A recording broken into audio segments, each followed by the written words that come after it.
Spotlight, Mariano Bo, gracias por participar de este ciclo.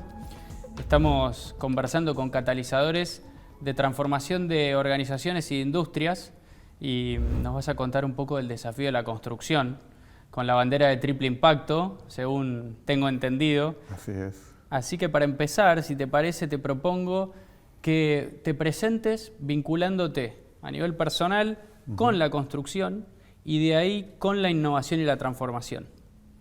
Ok, bueno, primero decir que tengo 55 años, soy arquitecto de la UBA, casado con 2 hijas y en este momento soy CEO del grupo Saint-Gobain para Argentina, Chile y Perú. Y la construcción para mí es una historia de larga data porque estudié arquitectura y me vinculé desde muy joven con la construcción, pero no de la manera que lo estoy haciendo ahora. Sinceramente, yo me capacité y me entrené para cubrir otro rol y, bueno, para hacer el ejercicio tradicional, liberal de la profesión.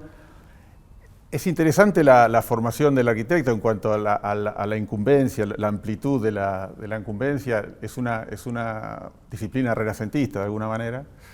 Pero bueno, fracasé en ese intento, según quien lo diga, de manera más o menos estrepitosa.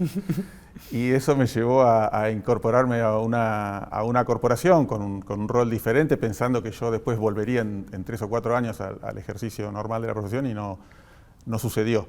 Y bueno, la historia ahí me fue llevando para otro rumbo.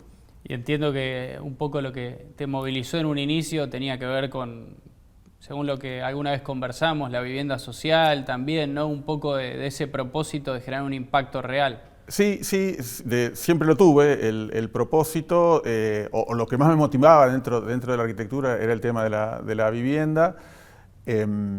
Y de alguna manera ese siempre fue una cosa que estuvo conmigo, ¿no? Ahora, yendo ya al concepto de innovación y transformación, que últimamente también parece abstracción, ¿no? Porque ¿qué es la innovación? ¿Qué es la transformación? Sí. ¿Cómo la entendés vos? ¿Cómo la entendés en el marco de lo que es Saint-Gobain, que es una empresa, entiendo, innovadora, de naturaleza innovadora, por lo que vos nos vas a contar, obviamente? ¿Y qué considerás que es fundamental, ¿no? A la hora de transformar una industria como la construcción? Sí, son 2 cuestiones, la innovación y la transformación, emparentadas conceptualmente, pero con algunas sutiles diferencias. Como vos decías, Saint-Gobain es un grupo innovador per se en el ADN. Vos pensás que se creó en el año 1665 por Pierre Colbert, que era el ministro de Industria de Luis XIV, para proveer de vidrios y espejos al Palacio de Versalles. En esa época la tecnología de la industrialización del vidrio era un secreto muy fuertemente guardado, básicamente en la zona de Murano, y bueno, la manufactura de Saint-Gobain fue el primer desarrollo en territorio francés de esa tecnología. O sea que nace como una empresa ligada a la innovación. Y ese es un poco la lógica que se viene desarrollando y que se fue desarrollando con el correr del tiempo. Yo te puedo dar datos, no sé, tenemos 8 centros de R&D en el mundo, más de 500 millones de dólares de inversión anualmente, casi 4.000 personas, 400 patentes por año y considerados una de las empresas más innovadoras del mundo en relación a estos ratios, ¿no? Vos pensás que 1 de cada 4 productos que nosotros vendemos en la actualidad no existía 5 años atrás. Pero esa es una visión, si querés, tradicional de lo que es la innovación. Para mí, lo nuevo, lo inspiracional también viene con el lado del concepto de transformación, de cuánto puede aportar esa innovación a transformar la vida de las personas y con una visión un poco más humanista del tema y qué aporte puedes hacer en ese sentido. Y ahí también creo que nosotros estamos liderando de alguna manera un proceso transformacional en el sector de la construcción. En algún momento me hablaste de que no es suficiente con lo que hay adentro en las organizaciones. Creo que no aplica solo a Saint-Gobain, a cualquier organización, ¿no? Entonces, vos recién contabas muy bien la magnitud de la capacidad innovadora en producto que tiene la organización. Ahora, en cuanto a tu mirada de lo que hace falta y dónde se consigue, estoy hablando de emprendedorismo, de talento, de lo que sea que vos consideres que hace falta articular, digamos, incorporar. ¿Qué ves ahí? No, yo lo que veo es que es cada vez más difícil para las organizaciones tradicionales como la nuestra sostener el ritmo de innovación que requiere el mundo actual. La velocidad de cambio actual es enorme. Nosotros tenemos un montón de procesos que nos hacen muy sólidos, pero también complican la innovación. Entonces, que la innovación tiene que venir sí o sí de interrelacionar con el ecosistema de startups y entrepreneur en cada mercado y de alguna manera nosotros actuar como ecualizadores de esa energía enorme que tiene ese segmento, pero también, digamos, un índice de mortalidad muy fuerte y entonces nosotros, como te decía antes, ecualizamos un poquito eso, pero necesariamente nos tenemos que nutrir de esa visión y de esa energía para poder acelerar el ritmo de innovación nuestro, ¿no?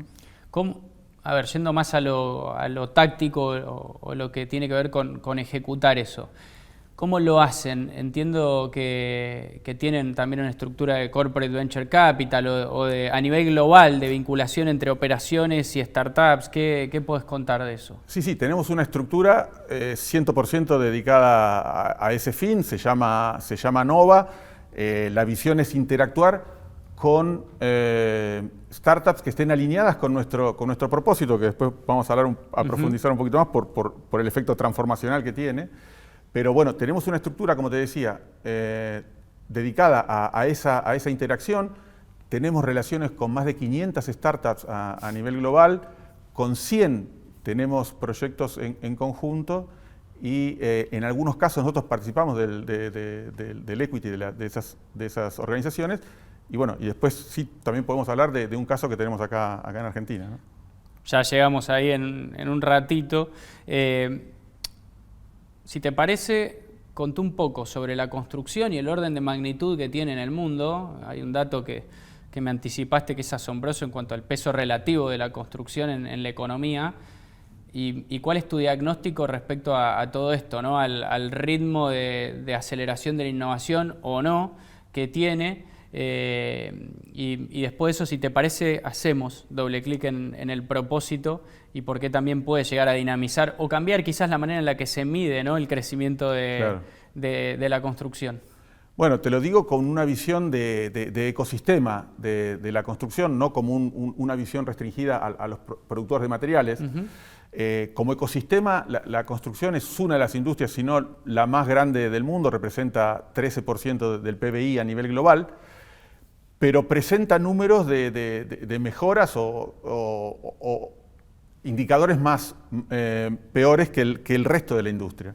Es decir, es una industria que ha conseguido una mejora de solo el 1% anual durante los últimos 20 años, cuando el promedio de la industria está en cerca del 3%. Es una industria altamente fragmentada, compartimentada, con procesos productivos basados en proyectos, es decir, con pérdidas de productividad que en cualquier otra visión industrialista serían muy significativas y muy llamativas, ¿no? Por eso te digo, es muy grande, pero a la vez tiene algunos gaps en esos términos significativos. ¿Cuesta un poco más la digitalización en la industria Sí. por ser muy analógica, ¿no? Exacto. Es una industria, como vos decís, menos digitalizada que otras, claramente, por diversas razones, pero creo que también hay un tema de autocomplacencia del sector mismo en esa lectura. Y también, si querés, una visión muy artesanal históricamente, en amplios sectores del rubro de la construcción, una valorización muy alta de la artesanía, del diseño, y no tanto de la eficiencia, ¿no? Entonces, ese mix te da el resultado del que hablábamos antes. Pienso en un concepto que nos puede servir para tocar algunos puntos que se vienen ahora. Esto de que probablemente es una actividad que se orientó mucho al negocio, ¿no? Del negocio al negocio, y vos, por tu profesión de arquitecto, sabes bien que se trata siempre de entender al usuario, ¿no? El consumidor final. Entonces, quizá haya ahí algo, ¿no?, que tiene que ver con acelerar la innovación, entendiendo al consumidor de otra manera y también entendiendo qué necesita, sobre todo en Argentina, y ahí si querés vamos al tema del propósito, ¿no? ¿Qué ves vos en cuanto al propósito como catalizador de la transformación? Eso, para mí, nosotros hace 1 año y medio en Saint-Gobain, casi 2 años, iniciamos una tarea de generar un propósito común para todos. Es un trabajo que nos llevó mucho tiempo, donde involucramos a más de 15.000 colaboradores, workshops alrededor de todo el mundo, pero creo que llegamos a un resultado muy interesante, que no es fácil para una organización tan global tener ese grado de afinidad en una lógica, y es Making the World a Better Home, y eso para mí cambió la lectura, la visión que nosotros teníamos sobre el ecosistema. Es decir, Saint-Gobain es una organización con una impronta ingenieril muy fuerte. Todos estos ratios que yo te decía son ratios promedio, obviamente no aplican a Saint-Gobain. Si yo tuviera una mejora del 1% anual, estaría ya fuera de la compañía, no hay chance de que eso ocurra. Pero al ver al tener una orientación al propósito, pensar, como te decía, con una visión humanista, en realmente hacer un hogar mejor para todas las personas del mundo, empezamos a ver más allá de lo que veíamos antes, y entonces las lecturas promedio son distintas, y ahí donde nosotros tenemos que generar herramientas para traccionar el desarrollo fuera del scope tradicional que teníamos, ¿no? Y depende de la posición relativa de cada mercado, ¿no? No es lo mismo el mercado argentino que el mercado de Estados Unidos o de China. Nosotros en la Argentina tenemos una posición relativa muy sólida, y como decía Ben Parker, un gran poder implica una gran responsabilidad, y creo que tenemos que involucrarnos en traccionar la innovación a todo el ecosistema, ¿no? Pero ya te digo, es esa visión ampliada la que te da la fuerza para ir a ese destino, ¿no? Hagamos una bajada específico de qué herramienta o tecnología estás viendo que de base puede ser un game changer, ¿no? Que puede ser en términos de eficiencia, de todos estar mirando lo mismo. Sí, en construcción te puedo hablar de BIM, ¿no? Building Information Modeling, que es básicamente una lógica de trabajo colaborativo entre todos los actores de un sistema constructivo para la creación y gestión de proyectos de construcción.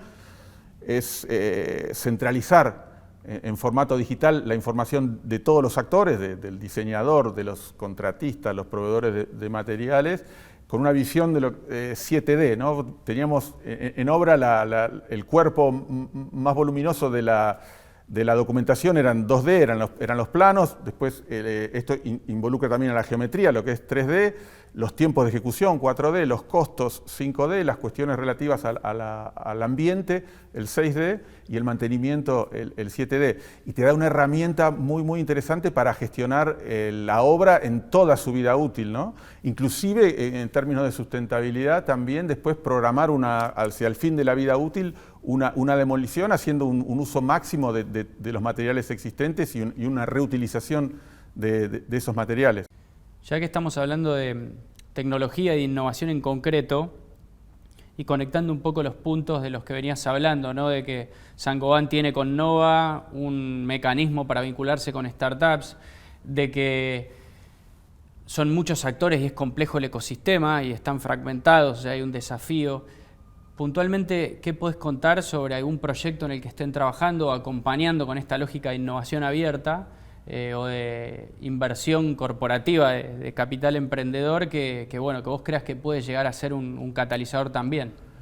Mirá, ahí tenemos un caso testigo muy interesante acá en la Argentina. Estuvimos buceando en el ecosistema local y a través de ese trabajo surgió una posibilidad súper interesante que es Nuclea, liderada por Gastón Remy. Para mí es la herramienta transformacional más importante que tenemos en este momento en el mercado. A mi entender es un concepto de superplataforma porque engloba una serie de funcionalidades transaccionales, logísticas, de capacitación, pero es lo que permite generar conectividad en el sistema fragmentado y ayudar a las partes más débiles de la cadena de valor a hacer el upgrade tecnológico que nos permita operar en otro nivel de eficiencia, ¿no? La verdad es que estamos muy entusiasmados y trabajando muy codo a codo con el equipo de Nuclea, porque tenemos mucha confianza en lo que puede darnos en términos de transformación del sector, ¿no? Digamos que sería una especie, no sea seguramente la definición correcta, pero un jugador agnóstico que tenga la capacidad de ir articulando, sí. Supongo que en distintos niveles, ¿no? De haber cuestiones transaccionales, de contenido, de accesibilidad, de financiamiento. Por eso es tan complejo y es tan abierto el entorno que necesitas, lo que te decía, el concepto de superplataforma, que cubra todos los aspectos que vos necesitas para hacer un upgrade en el funcionamiento del sistema. Podrían haber sido distintos proyectos interconectados. Acá tenemos la ventaja y la facilidad del todo en uno, si querés, que nos da más potencial, ¿no? Y en esa línea, un punto interesante que no puedo evitar preguntártelo es, ¿qué pasa con colaborar con otras empresas que se podrían considerar competidoras?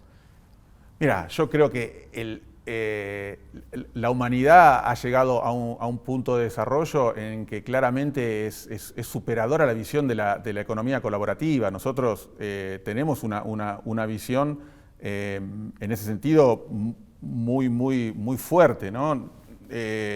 Esta plataforma es un caso. Nosotros somos un soporte importante, entiendo, pero la plataforma es absolutamente abierta, no hay ninguna restricción de ningún tipo en términos de competencia, porque entendemos que el desafío en la Argentina hay un déficit habitacional, depende quién lo mida, pero es de 3 millones de viviendas y no estamos avanzando claramente a solucionar. No podemos ponernos en visiones cortas de competencia cuando estamos enfrentando un problema de tal magnitud y, como te decía antes, cuando nuestra visión es orientada al propósito. Eso no nos convierte en una ONG, claramente nosotros necesitamos el resultado económico como combustible de nuestro accionar, pero tenemos una visión colaborativa. Nosotros solos no vamos a poder resolver un problema de esa magnitud y necesitamos de una lógica colaborativa en la economía. Pensamos que es superadora de cualquier otra situación. Y estás en esa línea viendo las señales o sea, ¿hay más actores en la industria que piensan como vos? Entiendo que sí, pero ¿estás viendo las señales de adhesión, por ejemplo, a Nuclea, de otros jugadores mayores que van participando? Sí, por lo que me dijo Gastón, sí, hay algo de eso y también en algunos segmentos está la visión antigua y no suman valor al proyecto y no se suman al proyecto. Están las dos vertientes, ¿no? Yo creo que claramente la visión colaborativa va a imponerse, pero bueno, hay vestigios de la vieja economía, claramente. Quiero hacer un parate en vos como líder en una organización con todo el contexto que diste, 350 años o más de historia, si no me fallan las cuentas, y hay una fórmula que alguna vez creo que charlamos, donde vos me dijiste, mira, para lograr transformación, 3 componentes, y los voy a leer. Propósito, revolución tecnológica, creo que con BIM diste un buen ejemplo, y apertura, como tercer componente, que te lo asocio a diversidad también. ¿Qué puedes contar un poco más de esto? Si querés también de propósito ya hablaste, no sé si querés sumar algo más, pero de apertura y diversidad. Sí, si querés me voy a ese punto que no lo profundizamos anteriormente. Para mí es clave la apertura, como decía, por ejemplo, al entorno entrepreneur. Es apertura a trabajar con una visión colaborativa con otros actores, incluso competidores. Y después el otro tema que es absolutamente clave para mí es el de la diversidad en el sentido más amplio. Nosotros, cuando empezamos a hablar de diversidad, lo hacíamos basados en una visión de género, si querés binaria, que es totalmente superada, ¿no? Y yo creo que lo que enriquece mucho en el caso puntual de la construcción es la diversidad social. Vos pensás que en la Argentina tenemos casi, otra vez depende de quién la medida, pero casi un 50% de la economía informal con unas lógicas que se escapan a las reglas del juego tradicionales. Tenemos necesariamente que entender los mecanismos que operan en ese segmento. Tenemos que incluir segmentos sociales que somos tremendamente homogéneos, las corporaciones socialmente. Y nosotros tenemos que diseñar soluciones habitacionales para colectivos con los que tenemos poco nivel de conocimiento o empatía. Es decir, para mí claramente la diversidad social es un aporte de valor tremendo en función de cumplir nuestro propósito. Enriquece mucho te lo digo, social, pero puede ser cultural, política y demás. Otra vez, nosotros nos creemos que somos diferentes, pero si vos ves un poco el perfil de nuestras organizaciones, somos realmente muy homogéneos, y es imposible que desde esa homogeneidad podamos desarrollar soluciones asertivas para un problema tan grande y que en general involucra a segmentos que no son parte de nuestras estructuras. Uno cuando habla de innovación generalmente, para evitar los sesgos, que es lo que suele inhibir la innovación, suele usar como chiste o suele escuchar como chiste que, bueno, en una corporación vos trabajas con tus mismos compañeros, en el mismo lugar, con los mismos proveedores, con los mismos clientes, y lo que acabas de decir me parece brillante en términos de que las corporaciones hacia el interior son homogéneas, y esta corriente del customer centricity o customer centric hace que tengas que revisar justamente lo que acabas de plantear, porque tu cliente, y sobre todo con la bandera de propósito, tu consumidor o la persona, el ciudadano, no se parece a la radiografía de una corporación del Exacto. todo. En algunos casos sí, pero cuando uno levanta la bandera del propósito no. Y ahí te pido que me cuentes el ejemplo para bajarlo bien a concreto lo que acabas de decir, de por ejemplo la incorporación del arquitecto. ¿Cómo es ese caso, por ejemplo? Bueno, mira, ahí tenés nosotros veníamos pensando eso. Decimos, mira, hablábamos con el equipo, creo que tenemos una deuda moral con ciertos segmentos de menores ingresos porque nosotros no son objeto de nuestros desarrollos de marketing. Si no pensamos en ellos como destinatarios de nuestros desarrollos. Y no conocemos tanto de eso. Y ahí justo vimos la noticia de que por primera vez una persona nacida y criada en el barrio 31 se recibía de arquitecto. Y digo, necesitamos gente así. Bueno, hoy estás trabajando con nosotros y yo creo que a partir del aporte de él, de entender los medios de producción, las lógicas internas, vamos a poder diseñar soluciones más apropiadas porque del déficit, digamos, y si vos te pensás en el paisaje que todos vemos del barrio 31, hay una parte que es stock existente, pero que requiere mejoras. Si vos pensás eso unido a una lógica como la de Nuclea, con capacitación, con acceso a productos diferenciados, y pensás en autoconstrucción, en un momento del mundo en que la productividad va a requerir menos horas hombre para el trabajo industrial tradicional, y entonces pensamos en términos de autoconstrucción y mejoramiento, digo, ahí tenemos un potencial enorme para desarrollar, pero otra vez, el poder desarrollarlo asertivamente va a provenir de conocer e interactuar con esos segmentos. Para ir cerrando, te voy a hacer el mito o verdad sobre innovación. Y la frase dice algo así como: las personas que innovan son rebeldes que buscan alterar el negocio existente de cualquier organización. ¿Es mito? ¿Es verdad? ¿Es un mix? No, bueno, es un mix, es una rebeldía en su justa medida, ¿no? Es como el optimismo, si me permitís la analogía, porque exageradamente optimista te lleva a la frustración, y un optimismo moderado creo que es el mejor escenario, porque ¿no? Al final del día el optimista y el pesimista se encuentran en el mismo lugar, que es la realidad, y en el trayecto el optimista la pasó mejor. Entonces, bueno, una cierta dosis de rebeldía es importante, pero la que pueda absorber la organización, ¿no? Si no, te descontrolás. Pero bueno, es difícil mensurar ese grado, pero sí, una dosis de rebeldía claramente es necesaria. Bien. Reflexión final.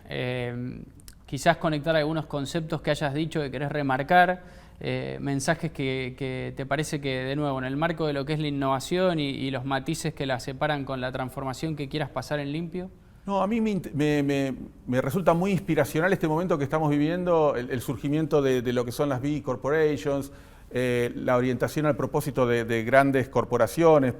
Para mí es más allá de mi sueño. Yo me uní a una compañía tradicional, orientada al resultado, con una cierta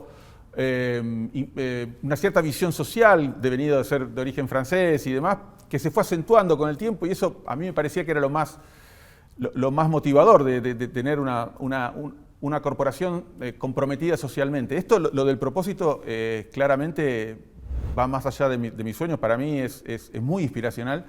Ya te digo, la lógica anterior obviamente tenía el 100% de mi compromiso profesional, pero en este caso es muy personal. Para todos nosotros es un compromiso que excede lo profesional, el haber llegado a esta definición. Para algunos podrá ser más importante que para otros, pero creo que nosotros acá en Argentina y en el clúster hemos logrado transmitir ese concepto y estamos todos muy alineados con esa lógica. Creo que es un momento del mundo interesante. Otra vez, ¿no? Podemos estar del lado de los tecnoescépticos o los tecnooptimistas. Yo soy tecnooptimista moderado, pero creo que ese aporte va a solucionar muchos de los déficits históricos de la humanidad, ¿no? Y es muy feliz de poder vivirlo desde este lugar. Bueno, Mariano, muchas gracias por haber compartido tu tiempo con nosotros. No, muchísimas gracias a vos por la invitación.